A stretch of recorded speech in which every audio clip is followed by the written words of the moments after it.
God bless you. I'm Dr. Charles Kent, and you've tuned into another edition of A Word Fitly Spoken. My lovely wife, Jolene, is here. How you doing? I'm doing well, thank you. Good to see you.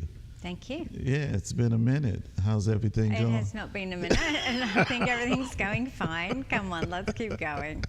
What's so our word crazy. for today? Our word for today is coach. Coach. Coach, which is cultivating optimism and conquering hypocrisy.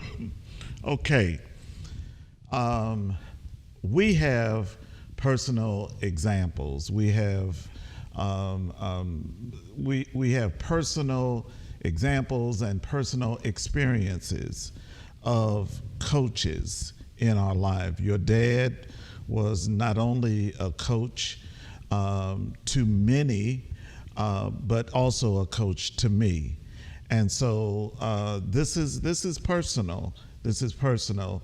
And you've seen the good, bad, and ugly as it relates to the nomenclature of someone being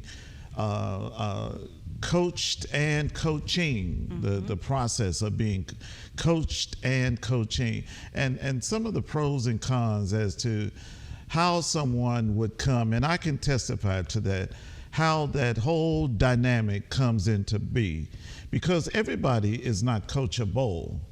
That's true. And That's very true. and sometimes the coach doesn't always see that. They don't always recognize. They have this passion to coach. They have this drive to want to coach, but they have to be received as such before that can really take place. That's exactly right. Sometimes their blinders are on because they see the potential in a person, but a real good coach will see both the potential and the proclivity to want to be coached and cultivated. Okay. And you have to have two, both hand in hand. Sometimes you can pull that out of someone if they're reluctant to be coached in the first place. You know, if you can get over the first few hurdles, you'll see that the light will switch on and they're like, oh, maybe I can do this. Do you know what I mean? But often if their attitude is really bad, it's very, very difficult to cultivate and to change a person's attitude. My concern is the God-ordained destiny that the coach sees that the participant does not see. And for Dr. Budge, it was almost as if he was he felt like he was going to be in trouble if he didn't produce this thing in me. I could see that in his eyes sometimes in his speech when he would be trying to disseminate some truth or trying to get me to understand. I don't think it was so much that he thought he would be in trouble, but he just saw such an urgency, such an importance that you grasp this.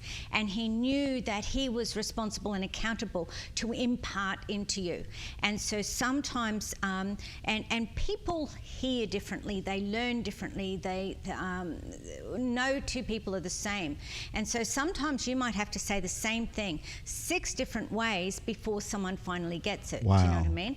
And that can sometimes be the frustration of a coach, is that you've got to know all of those different languages. You've got to keep going until you can present it in such a way as the person that you're coaching can go, oh, okay, I got it. All of a sudden they have their light bulb moment. And I loved it. I loved watching him work, because he was the same throughout the various different walks of life of people that he coached. Everyone he came across. Yeah. Yes. Yeah. He saw something great in just about everybody. He did. And they identified with him and said, okay, yeah, I can do this. But it's an interesting thing to watch when you're on the sideline. It's another dynamic when you're in the game. When you're in it, that's exactly right. And you're having somebody that is like adamant about, I'm going to get this in you. I feel responsible for your development, and that sincerity comes across. But there's also that seriousness that comes across. Because he had at the end of the day, he had a passion for your soul. And so his determination was, one, to make sure that you weren't in the clutches of the enemy, that you didn't go to hell, that you were well and truly on your way to heaven. So that was his primary focus. The second was for you not just to get into heaven by the skin of your teeth, but that you would walk into the fullness of everything that God had in store for you. Yeah. And he would get so mad, not at the person, but at the enemy. When the enemy would throw blinders on you or throw things in your way, and you were set back every time by them, he would get so mad at the enemy, you know, and he'd work ever so much harder. I thought he was upset with me. No, it wasn't. You know, sometimes he'd get upset with the people, you know, because sometimes people are just stubborn. Do you know what I mean? And we won't name names. Oh, but really? Anyway. But yeah, so sometimes there would be a frustration with the people, but he would get very angry at the enemy when the enemy would just keep throwing, you know, things at this distractions. At people. Yeah. Well, not even just distractions, but really get at the core. So many people get affected at the core of who they are, in believing who they are in God, believing in their potential in the Lord. And they sort of think, well, who am I? You know, I'm nobody, where have I come from? But the thing that I love about the scripture, and the thing I love, that example time after time after time after time, is that God didn't use the ones who were already prominent and well-renowned and all of the rest of it. He got everyone from the highways and the byways in the back. You know, take David, for example. Right. David became one of the most famous kings. Whether you know anything about the Bible or not, everyone knows about King David. They've got a statue of him in, is it Rome? I forget where it is, but anyway, they've got the statue of David somewhere. Everyone knows about David. But the thing was, when the prophet went out to the household of David, David wasn't even there. He was an afterthought because he was an illegitimate child. And so he wasn't worthy to be counted as one of the brothers. And so they had to go send for him because he was out the back looking after the sheep and the goats, you know. And that's what I love about our God. In fact, it's almost the more seemingly in this world insignificant you are, the more he's got his finger on you. It's and a beautiful. It is a beautiful thing because you are you know, in the yearbook in high school they have this most likely to succeed or most likely not to do this. I don't think we had that in our yearbook. Yeah, anyway. yeah, we did. Okay. We did, and so it's like, you show promise or you don't, or most likely to go to the penitentiary. That would be on our report cards. Yeah, but a coach is one that looks beyond that. They do. And they see right down through all that mess, all that, guys. And that's a dynamo that is really, really rich. Yes. And so today and in this hour, there's such a need for people to see the greater in others. There's such a need for people to see the greater in the next generation. There's and in our busy schedule, we can get to a place where we're neglecting to speak this optimism and even cultivate this optimism in people that are coachable.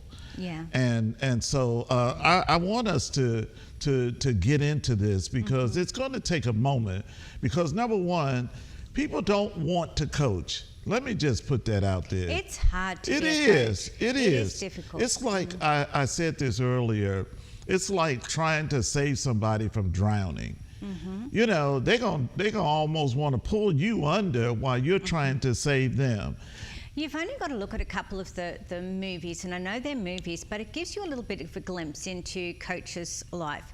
You know, when you look at some of these movies and you see the underdog teams, so football teams and things like that, and they're not winning and they're all over the place and they're not coming together as a team, and a coach comes in, a new coach comes in, and he sees the potential, but he's got to be able to get them to see it and that they can actually do something.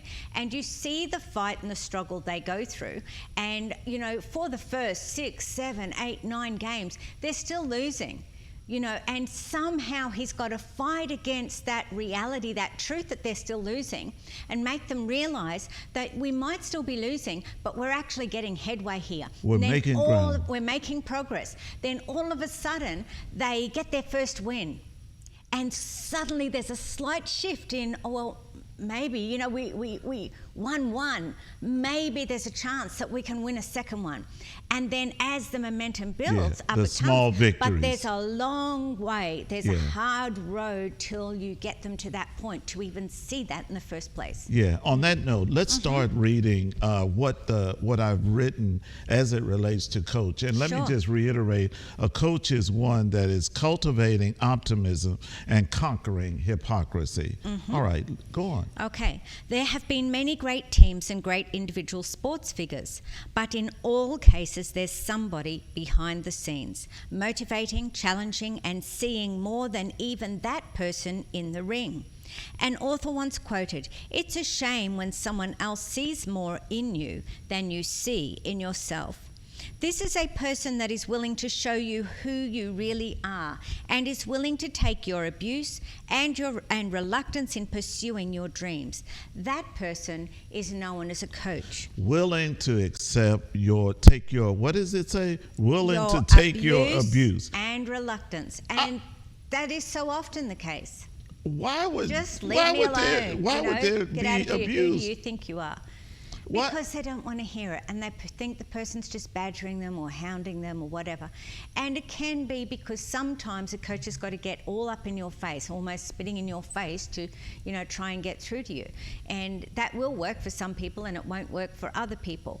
But, you know, and as a result, when that happens, sometimes that's what you need, sometimes with a really hard-headed person, until it just triggers them, and then they'll flick, and it's almost like a reverse psychology.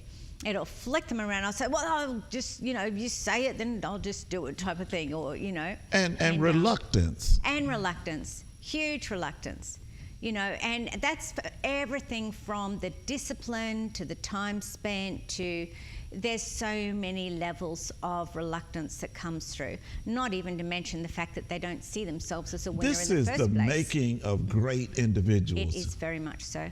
And somebody has got to come alongside and be willing to accept that abuse, be willing to accept that reluctance, knowing that at the end of the day, this is greatness that's about to walk away from you. I am amazed at, because I can't handle that suffering, that abuse, that I'm not a glutton for punishment. But if you're going to coach somebody, you've got to nail that down at the very outset. Yes, I do. remember when, and the brother was so smooth, your dad was so smooth with me. He says, I know you don't want to hear me. He said that to me one time. He would also say, I know mostly you don't even like me. Yeah. Yeah. But I'm called to you, and that's the thing for a coach. A coach knows that, and they have to determine before they decide to take someone on, that they are called to you. Whether you agree Good, with that bad, or or not. ugly. Exactly. And whatever comes along with that they need to be prepared and make that decision before they even start, that they're in it for the long haul. And no matter what, they are 100% committed to you. We don't That is see a a true lot of coach. that. We don't see a lot of that today, and we need it today more than ever. We do. Because how is that individual going to ever become the great individual that God has orchestrated them to be without them dealing with, I don't have the optimism for it. Yes. I come from the wrong side of the tracks, or I didn't have the proper education, or I didn't this, or I didn't that. And so there's all kinds of scars that would say quite the contrary when God is trying to bring out a star. And we Absolutely. can't get over the scars to become the star unless somebody deals with the pain and suffering that individual has experienced. And half the time, it's lies that have been fed to the individual. They've been told things that may be facts, but they're not truth. Right. You know, where you come from is a fact. Your heritage, what your ancestors been through, all of that sort of thing, it is a fact, okay? But the truth is that you have a divine plan and purpose on your life, orchestrated from God before the foundation of the earth. You're not nobody going nowhere. Yeah. You're a somebody going somewhere. You've got a We destiny. have so many misnomers in the Western world. And society has created such a cookie cutter mentality as to who should be coaching who. In our case study today, we find Esther, Esther and Mordecai. And so let me read a little bit of the next section that we talk about in Coach. It says, allow me to explain. The book of Esther, there's a man of God named Mordecai who is sent to cultivate optimism in young Esther, but not just cultivate optimism through Mordecai's coaching, but also to conquer Esther's hypocritical attitude that says, I can't. There's just no way. Coaches do and see what many others don't see, as Mordecai did. Two things that are cutting against the grain here. Number one, it's a relative. Number one, it's a relative. They're related. They're related. Number two, it's an old man and a young woman. And so how do you get over that in our society today? I have run across a lot of young women that have looked to me to coach them, and I'm like, it's going to be some talk, and my demeanor and my desire would be to talk straight to men. I just enjoy that. But my lot has been that I've had more young women in front of me that needed and demanded of me this coaching element. And it cuts against the grain because it's always got to be something sinister. It's always got to be something sexual. It's always got to be something misinterpreted in it. When God is orchestrated through this example that this man, this relative, this older gentleman is coaching this woman to be the queen. He is instructing her, seeing something in her that God wants to take her to a position that is going to be above him. The thing that's really interesting for me is that there's nothing that happens suddenly with God. Like, it may seem suddenly on our end, but from God's perspective, there's nothing that's sudden, okay? So we know, if we go back and we read, that Esther's parents died when she was young, when she was just a young girl. Now, interesting, God used, I'm not saying that he caused her parents to die, but he used that situation to put her into the care of her cousin. Why she didn't go to the care of any other relative, I do not know. I can't answer. But God orchestrated it for her to be in the care of Mordecai, who was already in the palace, already understood how the workings of the palace and everything went down. Many years before what finally transpired happened. Knew that God was putting everything into place. So he made sure that she grew up under the training of someone who already had the concept of what was needed for her to be raised as a queen. So she's going somewhere that Mordecai has already been.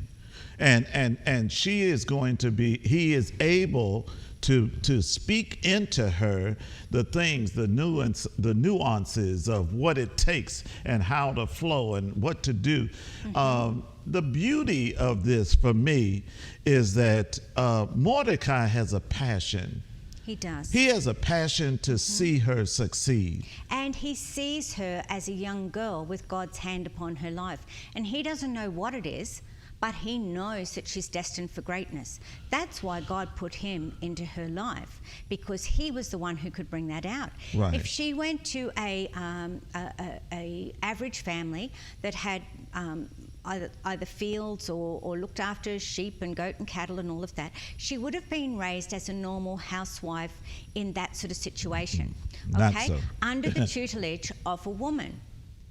She did not have she would not have had the instruction that was required from a man to know how women are perceived and how they are to act in this royal setting if she'd have been adopted per se into any other situation. So God was orchestrating the whole thing. Right from the day she was born. Let's because look he at put her into that family. Yeah, let's look at a couple of things in Esther 2, verse number 9. Read if you would, because this picks up in the midst of this story, and I need us to see the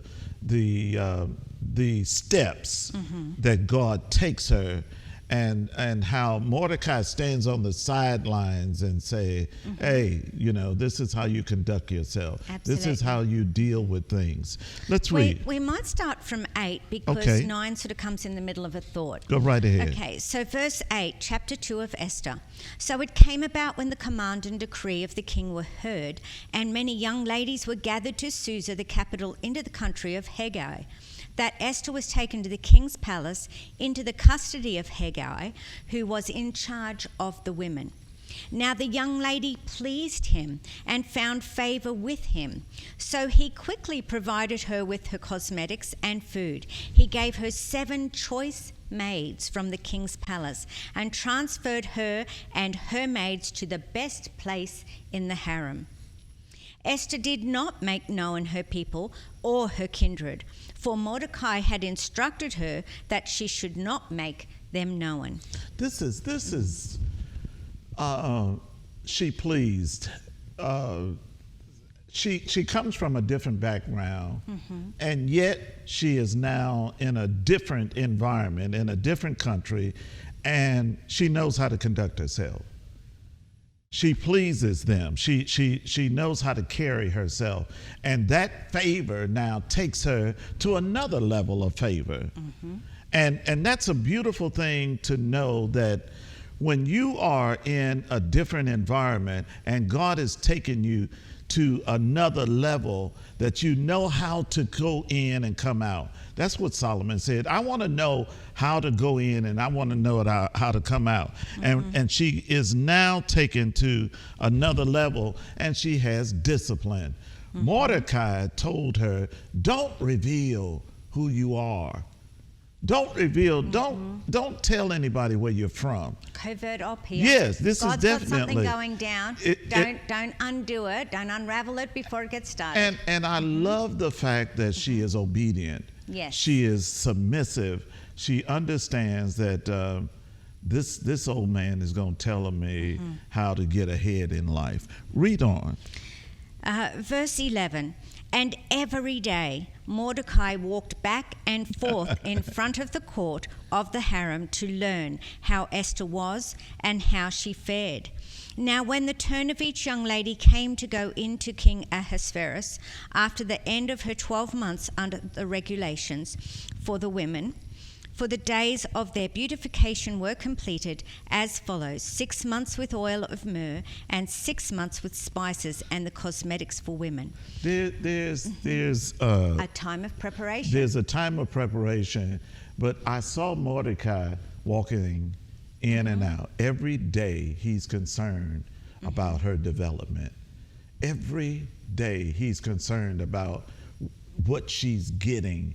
And there are some things that he could not give her, but found in the king's courtyard that she was able to receive. And Mordecai is wise enough to know, I can't give you everything that you're going to need as it relates to going to the next level, but God will provide it. And that's a coach that knows that there are some things that I can't give you, but I'm praying that God would send them, whether it's through a job or whether it's through the community, whether it's through another individual outside of me. But Mordecai checks on her every day. Every single day. And it says here it was a year before she went before the king. Yeah. So for 365 days, faithfully, he walked past the out of court there and checked on her. How you doing? What's going on? And what you said before, sometimes the coach doesn't have everything that you need, but a good coach will not be intimidated by going and finding others, That's seeking right. others who can fill the gaps where they're not, that are not their strong points. He didn't know So how to I'm put her not quite makeup as- on. No, I'm not quite as. He wouldn't have known the beauty rituals, the oils and the spices and all of that, none of those sorts of things. But he was not threatened by her now because he knew he had cultivated enough in her that now she could go on. He was there watching and in the wings, and it would have got back to her. Mordecai's out there asking after you again today, Yeah. without everything being revealed. And she knew he's there every day. He's in my corner. He's in my corner. He's got my back. Yeah. And at times where you feel overwhelmed and sometimes you feel like you're out of your depth, if you've got a good coach, they're there every day fighting in your corner. Spiritually, if you've got a good coach, they're not just ministering to you every day, but they are praying fervently Yes. for you every day, even when you can't see them. I think about the time that my coach called me in the midst of my about to make a mistake.